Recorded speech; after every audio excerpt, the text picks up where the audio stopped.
Last week I showed you how to sync light flares with music using atomic particles. Today we'll be creating a cool looking sci-fi title sequence using the same effect. I'm Javert Valbar for inScapeDigital.com. Let's get started.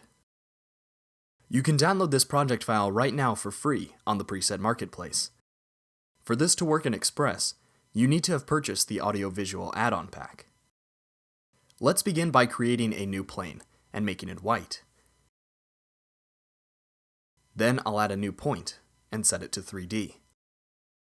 I'll drag the atomic particles effect onto the plane. In the controls panel, drop down the menus for particle placement, then position, and set the transform from to the point. This will make it movable in 3D space. If you need to rotate or move the atomic particles, use the point instead of the particle's transform properties. I'll set the amount of particles on the X and Y to 40, and the Z to 2. In the point's control settings, I'll set the Y orientation to 90 degrees. Back over in the atomic controls, come down to twist and adjust to your liking.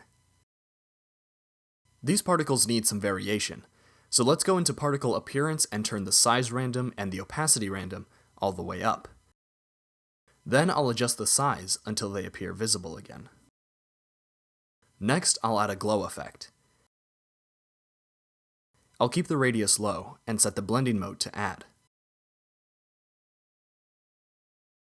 Then I'll duplicate it, turn up the radius and lower the intensity. And then I'll do it one more time. I've been using this sort of 3-tier glow effect a lot recently. The reason being it gives me a lot more control over the fall off and color. You can use the per channel intensity controls to change the hue to whatever fits your project. At the beginning of the effect, you can see that the particles are dispersed and slowly come together by the end. Let's go back into the atomic particle settings and set the disperse amount to 200.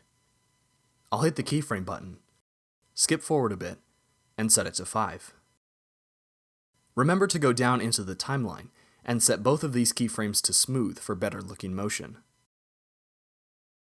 Later, I added a spherical warp using the same technique. To get this effect looking more realistic, come down to the depth of field dropdown and checkmark Enable. In the lens properties for the 3D camera, turn up the aperture and blur to see the result. In the final comp, I also added some slight chromatic aberration to the edges. You can find this effect free on the preset marketplace. The last layer I'll add is a grade, and the effect I used first was Level's histogram. This was to make sure that the white spots in the video were actually bright and didn't look too dull. Then I'll add auto volumetrics. I put the source point up at the top center. Then I'll come down to light source, increase the threshold and lower the exposure. Finally, I'll lower the saturation in render. The light rays are more of a subtle enhancement rather than a big effect. The last thing I added was diffuse to soften the appearance of the light. The title was a very simple text layer, and I applied a mask to have it fade in from left to right. I hope you enjoyed this tutorial. Let me know if you have any questions below.